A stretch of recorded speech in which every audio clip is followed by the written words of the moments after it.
Hello students, good morning. Chemistry की online class में आप सोचो हार्दिक स्वागत है। मैं उम्मीद करता हूँ आप घर पे सेफ होंगे और सुरक्षित होंगे और कोविड-19 की जो गाइडलाइन है उसकी आप पालना कर रहे होंगे। फिलहाल ऑनलाइन के माध्यम से जो आपको पढ़ाई कराई जा रही है उसे आप तरीके से पढ़े समझे और कोई भी डाउट आता है तो अपने सब्जेक्ट टीचर डिस्कस जरूर करें भाई। देखो, ये आपके पास अच्छा मौका है क्योंकि ये जो इस टाइम जो ऑनलाइन मतलब ये जो कोरोना का जो टाइम चल रहा है उसमें जो विद्यार्थी है वो पढ़ाई में ध्यान नहीं दे रहे हैं, उनका नुकसान उन्हें आगे जाके 12th में होने वाला है। क्योंकि ये समझो आपका जो 11th है वो आपका बेसिक पोर्शन है, आपका नींव वाला पोर्शन है। अगर आपकी नींव ही कमजोर रह जाएगी तो इसके ऊपर जो मकान बनने वाला है वो बिल्कुल कमजोर होगा। ये समझ आप ये बात मान के चलो। तो मैं आपसे ये कहूँगा जो भी टॉपिक आपको पढ़ाया जाए उसे आप तरीके से समझो और फिर भी अगर आपके पास कोई डाउट आता है तो आप अपने सब्जेक्ट टीचर से उस चीज़ को डिस्कस जरूर कीजिए भाई।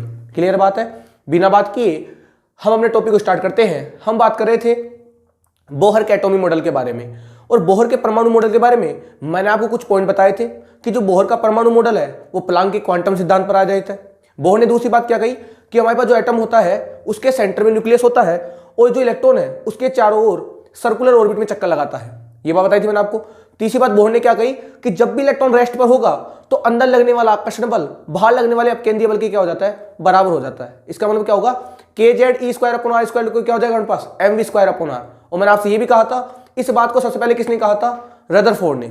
उसके बाद अगला पॉइंट क्या था कि किसी भी परमाणु के पास इनफाइनाइट ऑर्बिट होते हैं, यानी किसी भी परमाणु के पास अनंत ऑर्बिट होते हैं लेकिन इलेक्ट्रॉन उसी ऑर्बिट में रहता है जिसके लिए एंगुलर मोमेंटम की वैल्यू NH/2π का क्या होती है, पूर्ण गुणज। यानी इसके बीच के अंदर जो जोन होता है उस जोन को बोलते हो आप फोरबिडन जोन। क्या बोलते हो उसे बोलते हैं फोरबिडन जोन। और इस जोन के अंदर कभी भी इलेक्ट्रॉन की पाई जाने की संभावना कितनी होती है, 0 होती है भाई। क्लियर बात है?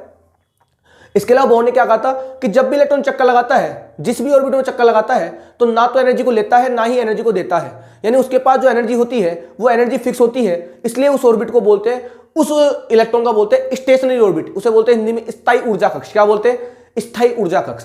इसके अलावा मैंने आपको एक बात और बताई थी कि जब भी इलेक्ट्रॉन एक्साइट होगा तो सिंगल स्टेप में होगा और जब डी एक्साइट होगा तो मल्टीपल स्टेप में होगा भाई। और जितनी एनर्जी वो लेके जाएगा उतनी एनर्जी आपको वहां पर मिलेगी, क्योंकि ये नियम कहता है लॉ ऑफ एनर्जी कंजर्वेशन, यानी ऊर्जा संरक्षण का नियम। और इस सिलसिले में हमने जो बात की थी वो बात की थी एप्लीकेशन ऑफ बोहर मॉडल के बारे में।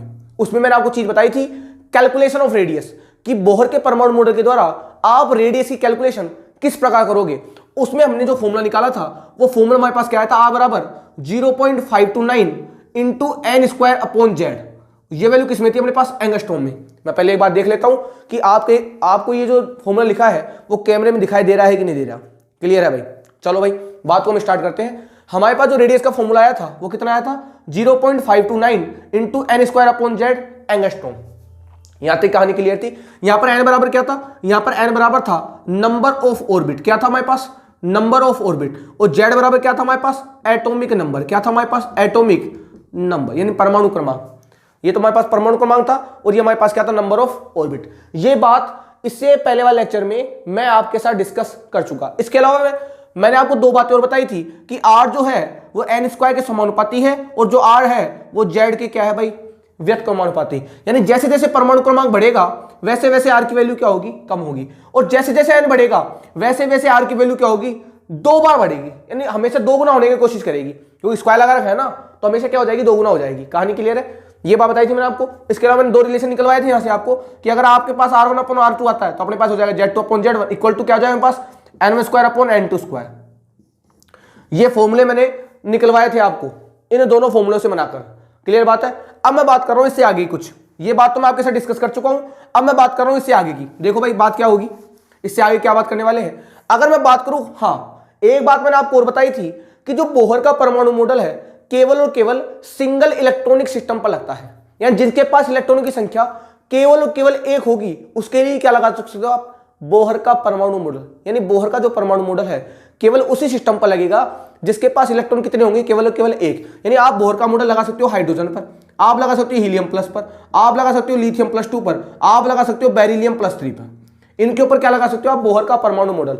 इसके अलावा कोई भी एलिमेंट ऐसा नहीं है जिसके ऊपर बोहर का परमाणु मॉडल लग जाए। ये हो गई बोहर के मॉडल की कमी, लिमिटेशन हो गई ना कि बोहर का जो परमाणु मॉडल है ओनली फॉर ओनली किस पर लगता है,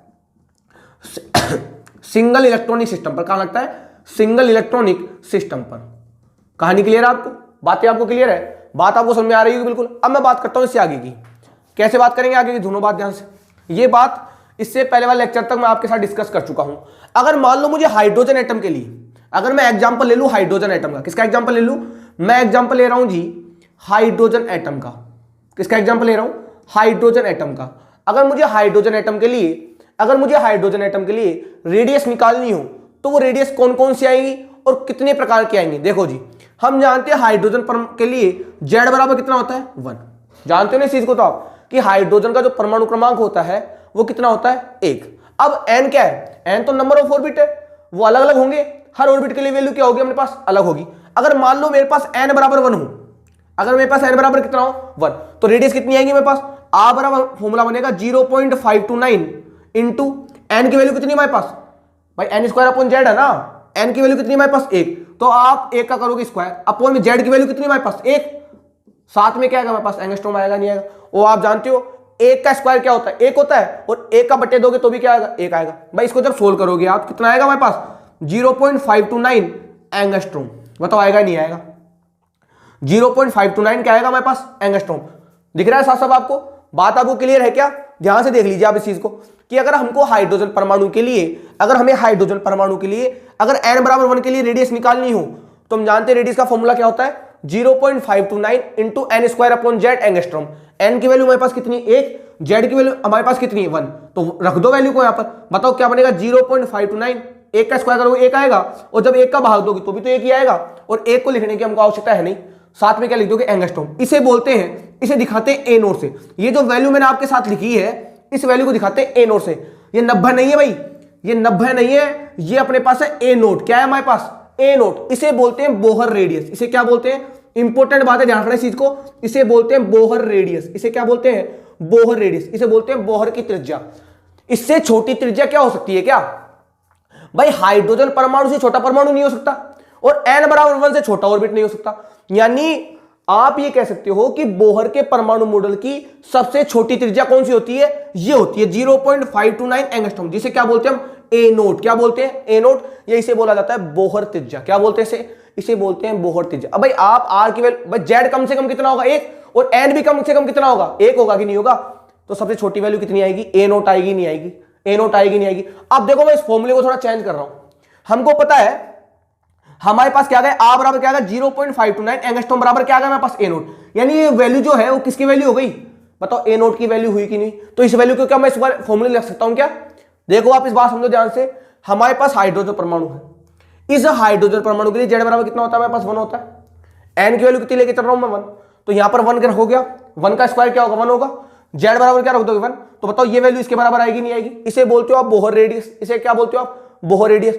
तो इस वैल्यू को मैं रख रहा हूं यहां पर, कैसे रख रहा हूं, चूंकि हम जानते हैं आ बराबर क्या होता है 0.529 into N square upon Z angstrom, इस चीज को हम जानते हैं। तो आप ध्यान से देखना, मैं जिसको गोला कर रहा हूं उस चीज को आप ध्यान से देखना थोड़ा सा, इसको देखो आप 0.529 साथ में क्या ले लिया मैंने एंगस्ट्रॉम। देखो आप ऊपर भी क्या था 0.529, साथ में क्या था हमारे पास एंगस्ट्रॉम, और ये वैल्यू किसके बराबर थी ए नोट की।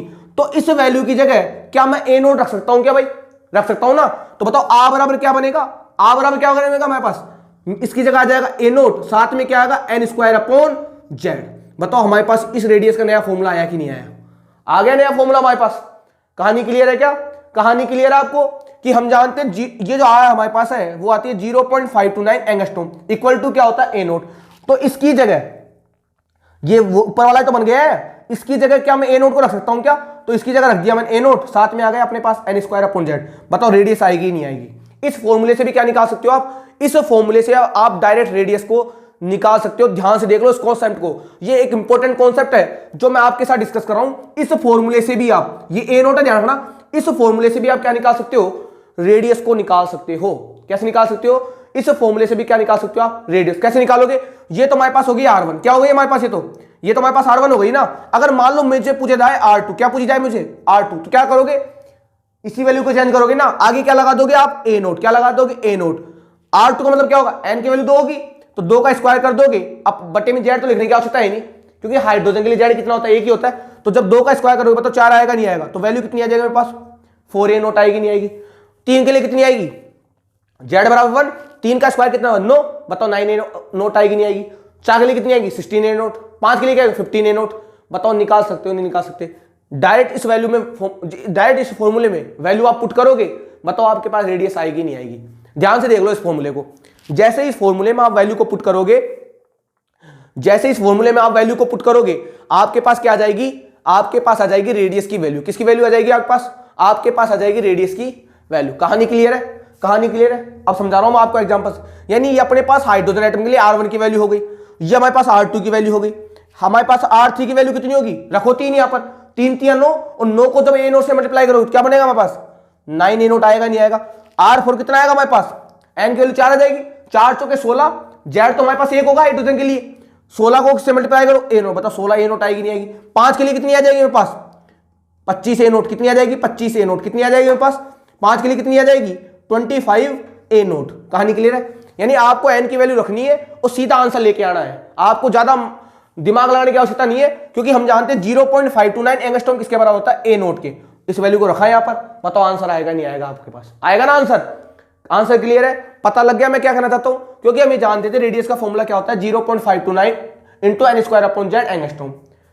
ये फॉर्मूला कैसे आता है इस चीज के बारे में तो आपको बताया था। यहां पर एन बराबर क्या होता है नंबर ऑफ ऑर्बिट होता है, जेड बराबर क्या होता है एटॉमिक नंबर होता है।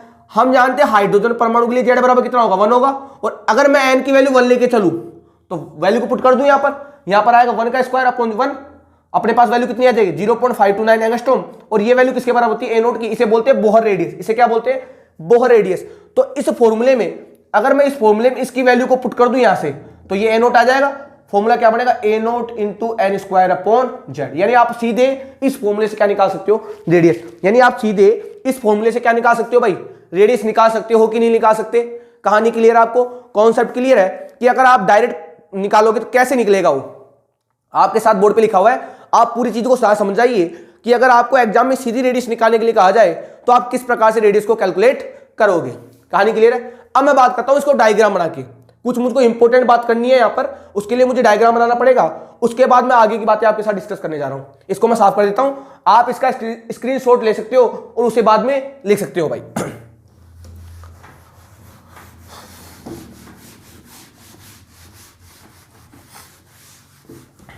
देखो जी, अगर मैं बात करूं हाइड्रोजन एटम के लिए, एग्जाम्पल हमारा कौन सा चल रहा है हाइड्रोजन एटम, किसकी बात कर रहे हैं हम बात करें हाइड्रोजन परमाणु के बारे में। तो देखो ये अपने पास हाइड्रोजन परमाणु का क्या होगा न्यूक्लियस होगा कि नहीं होगा। ये हमारे पास क्या होगा पहला ऑर्बिट, ये दूसरा ऑर्बिट, ये तीसरा ऑर्बिट, ये चौथा ऑर्बिट, ये पांचवा ऑर्बिट एंड सो ऑन, चलते जाएंगे। यहां पर एन बराबर कितना होगा 1, यहां पर एन बराबर कितना होगा 2, यहां पर एन बराबर कितना होगा 3, यहां पर एन बराबर कितना होगा 4, यहां पर एन बराबर कितना होगा हमारे पास 5, होगा कि नहीं होगा। और अगर हमारे पास एन बराबर 1 है तो यहां पर एनर्जी कितनी होगी निकलवाई थी ना अभी, अगर आपके पास एन बराबर 1 है तो एनर्जी कितनी होती है ए नोट होती है कि नहीं होती। और अगर आपके पास एन बराबर 2 है तो रखो वैल्यू R2 बराबर क्या हो जाएगा हमारे पास ए नोट इंटू 2 का स्क्वायर अपॉन जेड, जेड हमारे पास 1 ही रहेगा, 2 दूनी कितना हो जाएगा 4, बताओ 4 ए नोट आएगा कि नहीं आएगा, आएगा कि नहीं आएगा। 3 के लिए कितना आएगा 3 3 9 9 ए नोट, 4 के लिए कितना आएगा 16 ए नोट, 5 के लिए कितना आएगा 25 ए नोट। अरे आएगा ही नहीं आएगा। अरे भाई हमारे पास फॉर्मूला क्या होता है, हमारे पास फॉर्मूला क्या होता है बराबर a nought into N square upon z. अब हाइड्रोजन के लिए जेड तो एक ही रहेगा ना, इसे लिखो ना लिखो बात तो बराबर ही है। यानी आपके पास रेडियस किस पर डिपेंड करेगी एन पर, एन की वैल्यू अपने पास 1 है तो 1 का स्क्वायर कर दो ए नोट ही आएगा, एन की वैल्यू 2 है तो 2 का स्क्वायर कर दो 4 ए नोट आ जाएगा, 3 का कर लोगे 4 कर लोगे 5 का कर लोगे। कहानी क्लियर है, गणित सोल्व करना आपको आता ही है।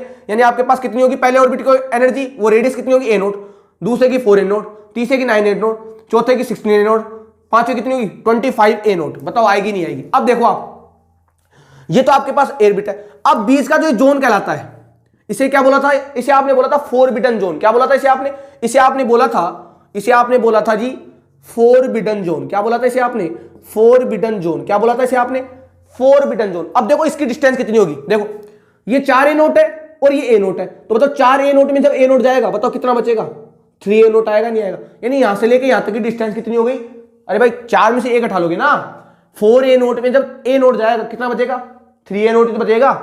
अब बताओ 9 में 4 जाए कितना बचेगा 5 ए नोट, 16 में 9 जाए कितना बनेगा 7a0 और 25 में 16 जाएगा कितना बचेगा, कितना बचेगा, 25 में 16 जाएगा, नोट छपन बताओ 9a0 आएगा नहीं आएगा, ध्यान देखो आप। यानी यहां से यहां तक की डिस्टेंस कितनी हो गई 3a0, इन दोनों के बीच की डिस्टेंस कितनी होगी 5a0, इन दोनों के बीच की डिस्टेंस कितनी होगी 7a0, इन दोनों के बीच की डिस्टेंस कितनी होगी 9a0, यानी 3 5 7 9, 3 5 7 9 11 13 15 17 इस प्रकार चले गए। इसे बोलते हैं, ये जो बढ़ रहा है ना 3 5 7 9, देखो आप यहां पर डिस्टेंस 3a0 थी, यहां पर 5a0 थी, यहां पर 7a0 थी, यहां पर 9a0, कैसे आई ये, घटा घटा के ले लोगे ना भाई, 4a0 में से क्या घटाओगे a0, कितना बचेगा हमारे पास 3a0 आएगा नहीं आएगा, 9a0 में से कितना घटाओगे 4a0, बताओ कितना आएगा 5a0 आएगा नहीं आएगा, 16 में से कितना घटाओगे 9 घटाओगे, बताओ कितना आएगा 7a0 आएगा नहीं आएगा, 25 में से कितना घटाओगे, 25 में से घटाओगे कितना 16a0, कितना आएगा हमारे पास 9a0 आए, यानी 3 5 7 9 11 13 इस प्रकार बढ़ता चला जाएगा। इसे बोलते हैं, ये काफी इंपॉर्टेंट चीज है भाई, इसे बोलते हो आपने पढ़ा होगा मैथमेटिक्स में, ये जो हो रहा है ना 3 5 7 9 इसे बोलते हैं अर्थमेटिक प्रोग्रेस। क्या बोलते हैं, अर्थमेटिक प्रोग्रेस, क्या बोलते हैं इसे बोलते हैं अर्थमेटिक प्रोग्रेस। यानी जब भी रेडियस होती है, जब भी हाइड्रोजन परमाणु की आप रेडियस फाइंड आउट करते हो, सुनो बात को ध्यान से, मुद्दे वाली बात को सुनो ध्यान से, जब भी आप हाइड्रोजन परमाणु की रेडियस फाइंड आउट करते हो तो वहां पर जो प्रोग्रेस आती है उस प्रोग्रेस को बोलते हैं अर्थमेटिक प्रोग्रेस। क्या बोलते हैं उसे बोलते हैं अर्थमेटिक प्रोग्रेस। यानी यहां पर जो फोरबिडन जोन आ रहा है, यहां पर जो फोरबिडन जोन आ रहा है, इसकी जो प्रोग्रेस हो रही है ना 3 5 7 9 11 13, ये कौन सी प्रोग्रेस कहलाती है, ये कहलाती है अर्थमेटिक प्रोग्रेस। कौन सी कहलाती है, अर्थमेटिक प्रोग्रेस। देखो कौन कौन सी इंपॉर्टेंट बातें यहां पे छुपी हुई है, इसे क्या बोलते हैं, इसे बोलते हैं अर्थमेटिक प्रोग्रेस। क्या बोलते हैं इसे, अर्थमेटिक प्रोग्रेस। कई बार कॉम्पिटिटिव एग्जाम पूछते हैं ऐसे कि जब आप हाइड्रोजन परमाणु के लिए रेडियस निकालते हो तो उनके बीच की जो फोरबिडन जोन है वो कौन सी प्रोग्रेस करता है, कौन सी प्रोग्रेस करता है भाई, वो करता है अर्थमेटिक प्रोग्रेस। कौन सी करता है, अर्थमेटिक प्रोग्रेस। यही बात मैं आपको बार बार समझाता हूं, आप चीजों को समझो, उसे रटने की कोशिश बिल्कुल ना करो, तो चीजें आपके लिए अच्छी भी हो जाएंगी और काफी चीजें आप इसको सीख पाओगे। और मेरा मोटिव हमेशा ये रहता है, बालकों को चीजें सिखाई जाए, उन्हें रटाने का बिल्कुल भी चांस ना दिया जाए। Clear concept clear. इसे बोलते हैं अर्थमेटिक प्रोग्रेस, इसे क्या बोलते हैं, अर्थमेटिक प्रोग्रेस। अब आप किसी के लिए निकाल सकते हो, अगर जैसे मान लो मैं कहूं Li+ के लिए, मैं आपसे कहूं कि Li+ के लिए बताओ R1 की वैल्यू कितनी होगी, तो फॉर्मूला क्या होता है हमारे पास फॉर्मूला होता है A0 × n²/z, यही तो होता है। अब A0 तो A0 ही रहेगा, हाँ भाई n बराबर 1 के लिए 1 का स्क्वायर अपॉन z कितना आएगा, यहां पर z 1 आएगा नहीं, यहां पर z कितना आएगा 3, क्योंकि लिथियम के लिए परमाणु क्रमांक कितना 3 होता है, तो कितना आएगा मेरे पास, यहां पर पास आएगी A0/3, कितनी आएगी मेरे पास, बताओ A0/3 आएगी नहीं। और अगर मुझे R2 निकालनी हो तो क्या निकालूंगा, यहां पर 2 का स्क्वायर कर दोगे तो क्या आएगा A0 × 2 का स्क्वायर करोगे 4/3, तो मैं कहूंगा 4/3 A0 आएगा नहीं आएगा। 3 के लिए निकालो कितनी आएगी, रखो वैल्यू, 3 3 9 हो जाएगा अपॉन कितना आएगा 3 आएगा, 3 3 9 हो जाएगा, बताओ 3 O0 आएगा नहीं आएगा। निकाल सकते हो ना आप इस प्रकार से, आप इस प्रकार, क्योंकि हाइड्रोजन हीलियम लिथियम के लिए Z की वैल्यू 3 होगी हमारे पास और N की वैल्यू आप चेंज करते जाओ, बताओ आपके पास रेडियस आएगी नहीं आएगी। आप किसी भी परमाणु के लिए क्या निकाल सकते हो भाई, रेडियस। लेकिन आप जानते हो बोहर का जो परमाणु मॉडल है वो केवल और केवल 4 एटम के ऊपर लगता है, एक तो हाइड्रोजन के ऊपर, एक लिथियम प्लस पर, एक बेरिलियम +2 पर और एक हीलियम प्लस पर, वो बेरिलियम +3 पर, लिथियम +2 पर और हीलियम प्लस पर। इन चारों के अलावा 5 एलिमेंट के ऊपर आप क्या नहीं लगा सकते भाई, बोहर का परमाणु मॉडल। बातें क्लियर है आपको, बातें आपको क्लियर है क्या, कहानी क्लियर है आपको, क्लियर है। ध्यान से देख लो आप इस डायग्राम को, इस प्रकार आप क्या निकाल सकते हो, इस प्रकार निकाल सकते हो आप रेडियस। किस प्रकार रेडियस निकलती है, और एनसीईआरटी में जो डायग्राम बने हुए हैं उन डायग्रामों को मतलब क्या है वो मैंने आपके साथ डिस्कस कर लिया। ये हाइड्रोजन एटम का ही सीन है, क्योंकि हम जानते हैं यहां पर कितने ऑर्बिट होते हैं, इनफाइनाइट ऑर्बिट होती ही नहीं होती, और यहां पर इलेक्ट्रॉन नहीं रहेगा। ये जो जोन बनाया ना मैंने बीच वाला, ये जो जोन बनाया है इस जोन में इलेक्ट्रॉन कभी नहीं रहेगा। इसे क्या बोलते हैं, इसे बोलते हैं फोरबिडन जोन। क्या बोलते हैं इसे बोलते हैं हम फोरबिडन जोन। यानी इस जोन के अंदर कभी भी इलेक्ट्रॉन क्या उपस्थित नहीं होगा। बाद में जाके इसको आप क्या बोलोगे, बाद में जाके इसे बोलेंगे हम नोड। क्या बोलेंगे, नोड। बाद में बात करूंगा उसके बारे में, तो मैं अभी हमारे पास नहीं आ रहा वो टॉपिक। बाद में आप इस जोन को क्या बोलोगे, इसे बोलोगे आप नोड बोलोगे। क्या बोलोगे इसे आप, नोड। वो बात की है। फिलहाल तो आप इस चीज को सीखे कि हमारे पास जो फोरबिडन जोन है इसके अंदर जो प्रोग्रेस हो रही है वो प्रोग्रेस कौन सी होती है हमारे पास, अर्थमेटिक प्रोग्रेस। कौन सी प्रोग्रेस होती है, अर्थमेटिक प्रोग्रेस। कौन सी प्रोग्रेस, अर्थमेटिक प्रोग्रेस। कहानी क्लियर है, यहां तक विद्यार्थियों कहानी क्लियर है। तो ये आपके पास हो गया पहला एप्लीकेशन। ये कौन सा एप्लीकेशन है, फर्स्ट एप्लीकेशन। कौन सा एप्लीकेशन है, फर्स्ट एप्लीकेशन। अब सुनो बात, हाँ भाई, एक बात और, हमने यहाँ पर ग्राफ नहीं बनाया भाई, वो रह गया ना ग्राफ हमारा, उस ग्राफ को भी क्यों छोड़े। हमने क्या देखा था, आर जो हमारे पास है, हमने देखा था जो आर हमारा है वो जेड के क्या होता है, व्युत्क्रमानुपाती, और एन स्क्वायर के क्या होता है, समानुपाती। तो मैं कहूंगा जेड बढ़ेगा तो आर घटेगा, और एन स्क्वायर बढ़ेगा तो आर बढ़ेगा। तो अगर इसका ग्राफ बनाना चाहूं मैं तो कैसा बनेगा, देखो यहां तो ले लोगे आप आर, यहां क्या ले लोगे आप जेड। इसका ग्राफ बनेगा रेक्ट एंगुलर हाइपरबोला। क्या बनेगा, रेक्ट एंगुलर हाइपरबोला, ऐसा ग्राफ बनेगा भाई। कैसा बनेगा भाई इसका ग्राफ बनेगा रेक्ट एंगुलर हाइपरबोला। क्या बनेगा, रेक्ट एंगुलर हाइपरबोला। देखो ध्यान से, इस प्रकार ग्राफ बनेगा। ये मोटे मोटे पॉइंट दिखा रहा हूं मैं आपको। रेक्ट एंगुलर हाइपरबोला, इसे क्या बोलते हैं, इसे बोलते हैं, इसका नाम होता है रेक्ट एंगुलर हाइपरबोला। क्या होता है, रेक्ट एंगुलर हाइपरबोला। इस प्रकार इसे बोलते हैं डिसकंटिन्यूअस ग्राफ। इसे क्या बोलते हैं, इसे बोलते हैं डिसकंटिन्यूअस। क्या बोलते हैं इसे बोलते हैं डिसकंटिन्यूअस। क्या बोलते हैं, डिसकंटिन्यूअस ग्राफ। कौन सा ग्राफ है ये, अपने पास है डिसकंटिन्यूअस। क्यों है डिसकंटिन्यूअस, देखो भाई जेड की वैल्यू, सुनो आप इस ग्राफ को ऐसे नहीं बना सकते हो, ऐसे नहीं बना सकते आप इस ग्राफ को। ये ग्राफ बिल्कुल गलत होगा। क्यों गलत होगा सर, ये ग्राफ, ये तो होता है कंटिन्यूअस ग्राफ। इस ग्राफ को बोलते हैं हम कंटिन्यूअस। क्या बोलते हैं इसको, कंटिन्यूअस। ये ग्राफ कौन सा है, डिसकंटिन्यूअस। क्यों है भाई, आप जानो भाई यहां पर जेड होगा कि नहीं होगा, यहां से या क्या बढ़ रहा है जेड, तो जेड की वैल्यू तो जीरो तो हो नहीं सकती जेड की वैल्यू। भाई क्या परमाणु क्रमांक की वैल्यू जीरो हो सकती है क्या, परमाणु क्रमांक कितना होगा, कम से कम 1, उसके बाद होगा 2, उसके बाद होगा 3, उसके बाद होगा 4, उसके बाद होगा 5, उसके बाद होगा 6, इस प्रकार बढ़ेगा। क्या बताओ कोई बीच के अंदर वैल्यू आएगी क्या, क्या यहां पर कोई वैल्यू आएगी क्या परमाणु क्रमांक की, यहां पर कोई भी वैल्यू नहीं आएगी, यहां पर कोई भी वैल्यू। भाई जेड कम से कम कितना होगा, 1 होगा, उसके बाद 2, 3, 4, 5, 6, 7, इस प्रकार, यानी हमेशा जेड की वैल्यू होगी इंटीजर मल्टीपल। क्या होगी, इंटीजर मल्टीपल। तो आप ग्राफ को ऐसे नहीं बना, इसका मतलब क्या होगा, इसका मतलब तो ये हुआ यहां भी जेड है, यहां भी जेड है, यहां भी जेड है, यहां भी जेड है, यहां भी जेड है। लेकिन ऐसा क्या पॉसिबल है क्या, ऐसा पॉसिबल बिल्कुल भी नहीं है। यानी जेड की वैल्यू परमानेंट होगी कम से कम। जैसे मान लो आप कहोगे भाई यहां पर 1 है, यहां पर 2 है, यहां पर 3 है, यहां पर 4 है, यहां पर 5 है, यहां पर 6 है, यहां पर 7 है, क्या इसके बीच के अंदर क्या यहां पर कोई जेड की वैल्यू होगी क्या, ऐसा बिल्कुल भी पॉसिबल नहीं होगा। ऐसा बिल्कुल भी पॉसिबल नहीं होगा ऐसा।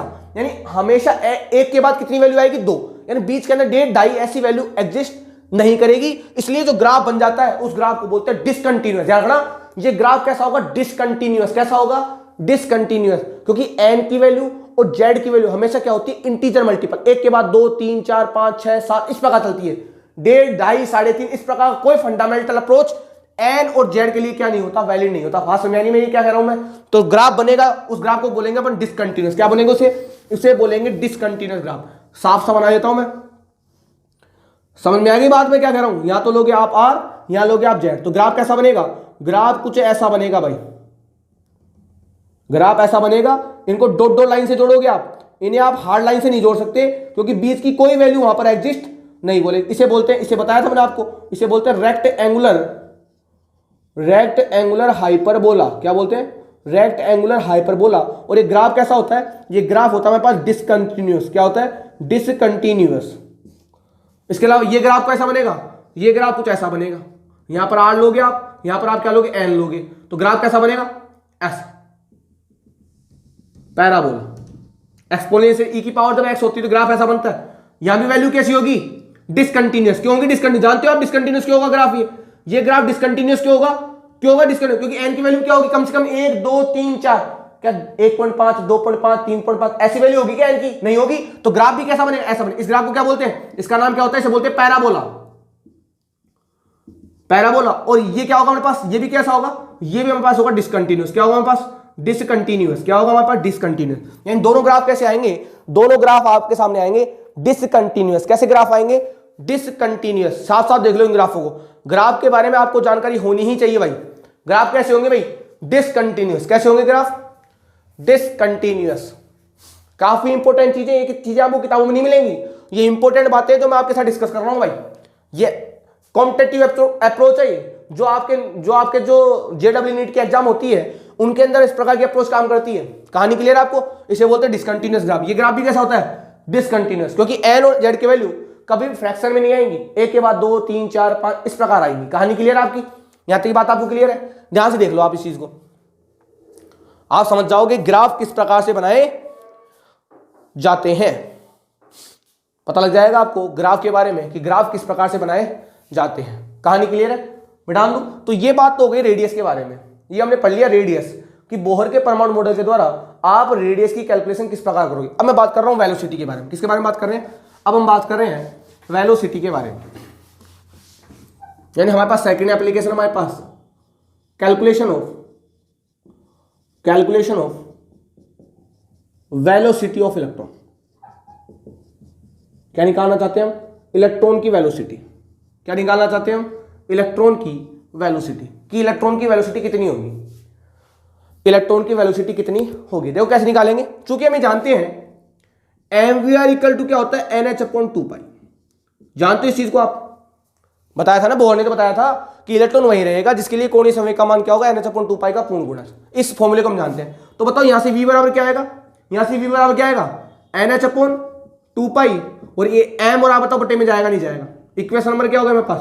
फर्स्ट आ गया v क्या कहलाती है? वेलोसिटी तो है। चूंकि हम जानते हैं r बराबर क्या होता है, हमने निकाला था r बराबर क्या होता है? n²L²/4π² mkze²। निकलवाया था ना कल ये फॉर्मूला मैंने।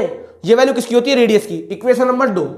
तो इस इक्वेशन r की वैल्यू क्या मैं यहां पर पुट कर सकता हूं? क्या करो पुट। तो v बराबर क्या आ जाएगा मेरे पास? NH/2πm। आगे से क्या रख दोगे? रखो वैल्यू को। तो ये n²/h², और ये बटे वाली वैल्यू कहां चली जाएगी? ऊपर चली जाएगी। 4π² mkze²। बात समझ में क्या कह रहा हूं? चूंकि मैं जानते हैं mvr इक्वल टू क्या होता है? NH/2π। तो v बराबर क्या होगा? NH/2π। m बराबर तो बटे में जाएगा नहीं जाएगा। चूंकि हम जानते हैं r बराबर क्या होता है? n²h²/4π² mkze²। इस वैल्यू को यहां पुट कर दो। जब इस वैल्यू को आप यहां पुट करोगे तो क्या बनेगा? NH का NH रह जाएगा अपॉन 2πm, और ये वैल्यू को जब रखोगे तो ये वैल्यू नीचे आ जाएगी, बटे वाली वैल्यू कहां चली जाएगी? ऊपर। अब देखो आप, m से m क्या हो गया? कट गया। एक n से एक h गया, एक h से एक h गया, पाई से गया पाई, 2 से कट गया अपने पास 2, तो ऊपर क्या बच गया? ऊपर बच गया हमारे पास, ऊपर तो रह गया 2। क्या रह गया? 2। साथ में कितना पाई रह गया? 1 पाई। साथ में क्या? m तो कट गया, साथ में रह गया k, साथ में रह गया z, ऊपर रह गया e², अपॉन में क्या रह गया?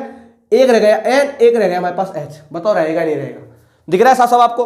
कहानी सिंपल मैथमेटिक्स है ये। तो हम फॉर्मूले को बस चेंज कर रहे हैं भाई। पाई से तो पाई कट गया ना, 2 पाई से 1 पाई कट गया, 2 दूनी 4 हो गई, पाई से m से m गया, एक n से एक n गया, एक h से एक h गया, यहां पर रह गया एक n और एक h, ऊपर रह गया 2πkze²। अब देखो यहां पर कौन कौन कांस्टेंट है? यहां पर 2 भी कांस्टेंट है, यहां पर पाई भी कांस्टेंट है, यहां पर k भी कांस्टेंट है। z तो कांस्टेंट होता ही नहीं है। क्या परमाणु क्रमांक कांस्टेंट होता है क्या? बताया था मैंने आपको, ये कांस्टेंट नहीं होता है। e² भी क्या है? कांस्टेंट। h भी क्या है? कांस्टेंट। और वेरिएबल कौन है? z और n। इसको ऐसे लिख सकता हूं क्या फिर मैं? v बराबर 2π, कांस्टेंट को अलग कर लेता हूं और वेरिएबल को अलग कर लेता हूं, 2πk, साथ में e², अपॉन में क्या ले लूंगा? h, इनटू ऊपर क्या रह गया? z, नीचे क्या रह गया? n। बताओ लिख सकते हैं नहीं सकते? कांस्टेंट को तो अलग कर लिया और वेरिएबल को क्या कर लिया मैंने? अलग। जब आप इसको सोल्व करोगे, क्योंकि हम जानते हैं 2 की वैल्यू 2 होती है, पाई की वैल्यू कितनी होती है? 3.14, k की वैल्यू बताई थी मैंने आपको 9 × 10⁹ newton metre square upon coulomb square. e की वैल्यू कितनी होती है? 1.6 × 10⁻⁹ कूलम अपॉन h की वैल्यू कितनी होती है? इसे प्लांक स्थिरांक कहते हैं ना। कितनी होती है? 6.626 × 10⁻34। जब इस वैल्यू को आप सोल्व करोगे तो आपके पास v की वैल्यू आएगी 2.18 × 10⁶ z/n मीटर/सेकेंड। ये निकल गया फॉर्मूला। देखो कितना सिंपल फॉर्मूला है। यानी जब आप इस वैल्यू को सोल्व करोगे, z/n तो अलग ही रहेगा ना। जब आप इस फॉर्मूले को सोल्व करोगे, इस वैल्यू को सोल्व करोगे, कितनी आएगी वैल्यू? 2.18 × 10⁶ z/n मीटर/सेकेंड। किसमें है वैल्यू? मीटर/सेकेंड में। आप इसको ऐसे लिख सकते हो 2.18 × 10⁸ z/n सेंटीमीटर/सेकेंड। जानते हो ना, 1 मीटर में 100 सेंटीमीटर होते हैं। तो बताओ ये फॉर्मूला बन के आएगा नहीं आएगा? ये 2 फॉर्मूले हो गए अपने पास वेलोसिटी के। यानी इस फॉर्मूले से आप निकाल सकते हो इलेक्ट्रॉन की वेलोसिटी। यानी इस फॉर्मूले से क्या निकाल सकते हो आप? इलेक्ट्रॉन की वेलोसिटी। इस फॉर्मूले से आप क्या निकाल सकते हो? इलेक्ट्रॉन की वेलोसिटी। आपको साफ साफ पता लग रहा है कि जो वेलोसिटी है वो z के समानुपाती है और n के क्या है जी?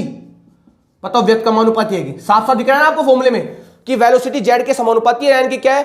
व्यतक्रमानुपाती। यानी n बढ़ेगा तो वेलोसिटी घटेगी, और जेड बढ़ेगा तो वेलोसिटी क्या होगी, बढ़ेगी। यानी परमाणु क्रमांक बढ़ने पर वेलोसिटी बढ़ जाती है, और ऑर्बिट बढ़ने पर, नंबर ऑफ ऑर्बिट बढ़ने पर वेलोसिटी की वैल्यू क्या हो जाती है, कम हो जाती है। बात को समझ लेना ध्यान से, परमाणु क्रमांक बढ़ेगा तो वेलोसिटी बढ़ेगी, और जब ऑर्बिट बढ़ेगा तो वेलोसिटी क्या हो जाएगी हमारे पास, कम हो जाएगी। ध्यान से देख लो आप इस चीज को। यहां से कंक्लूजन क्या निकल रहा है कि जो वेलोसिटी है वो परमाणु क्रमांक पर निर्भर करती है, और साथ में निर्भर करती है एटॉमिक नंबर के ऊपर। अगर जेड बढ़ेगा तो वेलोसिटी बढ़ेगी, और अगर एन बढ़ेगा तो वेलोसिटी क्या हो जाएगी, कम।